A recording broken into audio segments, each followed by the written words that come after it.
Oh crap, I got to do the intro first. Like, hello, this is Tyrannolistasaurus.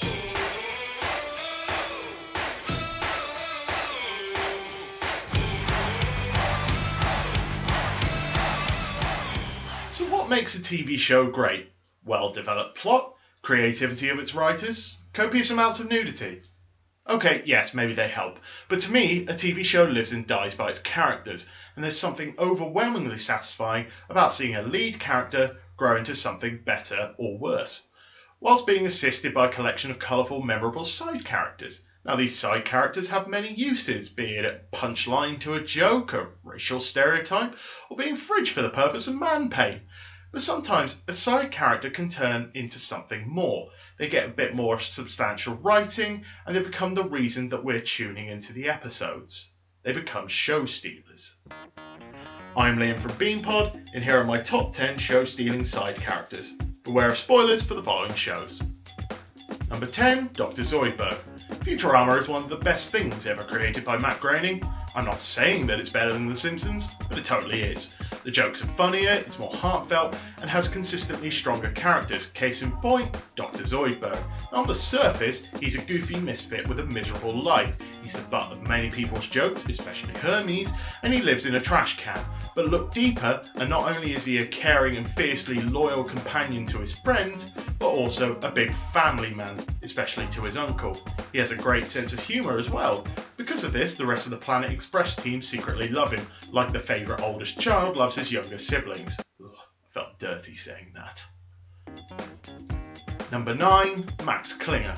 MASH was a strange show when you think about it, finding comedy against the backdrop of the horrifying Korean War. But its brilliant writing and performances kept viewers hooked for its 11-season run.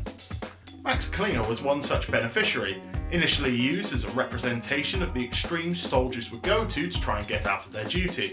His madcat stunts and odd clothing choices were the source of much amusement. James Farr's performance was loved by writers and audiences alike, so much so that he not only became a show regular, but ended his madcap ways and become integral to the show's later seasons. Not bad for someone who was a punchline. Number 8, Daryl Dixon. Let's be honest, the first 2 seasons of The Walking Dead were a bit lackluster, but the character developments since then have been excellent, and the best example of this is Norman Reedus' Daryl Dixon. When we first meet him and his brother Merle, they're your typical brash, foul-mouthed rednecks, the cannon fodder type. But as the series progressed, his blossoming friendships with Beth and especially Carol showed us his caring side, giving us some much-needed heart in a show that's ultimately depressing. And having to kill the turned Merle later on broke our hearts once more, and just for that, he's forgiven for Blade 2. Number 7, Gustavo Fring. Now I love Breaking Bad, but I admit it has its faults. The demonisation of Skylar and that Fly episode spring to mind. However, its many strengths are in its characters, and none had a bigger impact on the lead character than Gustavo Fring. Menacingly played by Giancarlo Esposito, Gus was a calm, cautious criminal hidden in plain sight, even delivering fried chicken to the DEA. That's some grade A cojones. We don't know much about him, bar his fondness for box cutter knives and his hatred of Hector Salamanca, and the lines of justice have blurred during his battle with Walt in the 4th season, and that's what made his ultimate change all the more impactful. Number 6, Pam Poovey. Archer is a glorious send-up of the hedonistic world of James Bond, with sex, drugs, and so many explosions. Perhaps this is the reason that Pam Poovey, the HR director, is really not good at her job. But what she is great at though is bare-knuckle fighting, drinking, threesomes with the Yakuza, and being as smart and funny as a certain Sterling Archer. An openly bisexual character brought to life by the amazing Amber Nash, whenever she is on screen, she steals it, unless of course she's getting high off some sweet Jamaican ganja. Number 5, Taystee Washington. One of the breakout shows of the last decade, Orange is the New Black is a tale of many diverse women of Litchfield Penitentiary, and the many trials and tribulations that they all face. Any number of side characters could be on the list, mainly because the lead is boring, but Taystee Washington is the true star of the show anyway.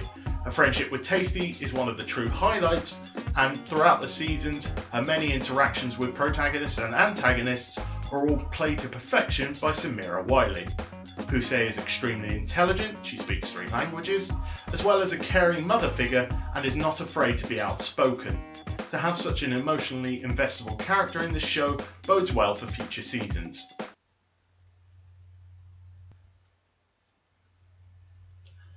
Number 4, Ron Swanson. When you have a lead character as brilliant as Leslie Knope to be outshone in Parks and Recreation, the hysterically funny comedy of Life in the Government, you know you're onto a winner. Ron Swanson is passionate about many things: breakfast meats, building things by hand, and drinking large amounts of alcohol, none of which are involved in his job. The reluctant father figure of the group, Ron is played to hilarious perfection by Nick Offerman, whose deadpan delivery fits the type of man Ron is, and his moustache is just glorious. Look at it! Number 3, Omar Little. I could talk about The Wire all day, but I have other episodes to record. Starting as a cop show before morphing into one of the most well-written tales of morality and life on the streets, it's easy to forget that the brilliant Omar wasn't the lead. Played by Michael K. Williams, Omar was a stick-up man with a strong moral code, making him stand out from the other Baltimore criminals. It's rare to find a black homosexual character given such prominence, but his personal life and revenge tales are the most memorable of the show, and the farmer in the dell never sounded so chilling.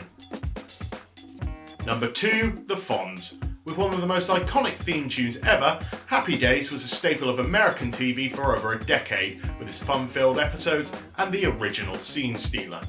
Arthur Fonzarelli was the original 50s bad boy, with his slick hair, biker jacket, jukebox fixing fists, and of course his "Ayy."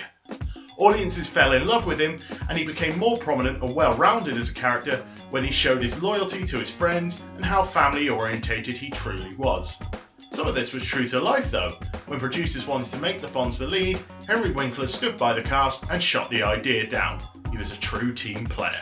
And finally, number 1, Alice Morgan. Luther is the best police drama to ever come out of the BBC, which is a bold statement, but when the sale of raised beds went down because of a certain episode, you know it's going to have to be good. Idris Elba nails it as the morally shady but brilliant Detective John Luther, but in the very first episode, he meets his match. Alice Morgan is introduced during her parents' horrific double murder, but there's more to Alice than her massive intelligence. As, surprise surprise, she was the killer and she gets away scot-free. As the series progresses, they have a blossoming relationship, a real will they, won't they.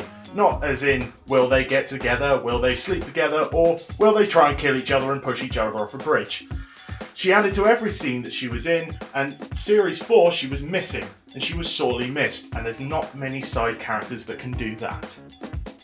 So that's my list. Did I miss your favourite out? Got any ideas for your own lists? Leave a comment below, and don't forget to like, share and subscribe.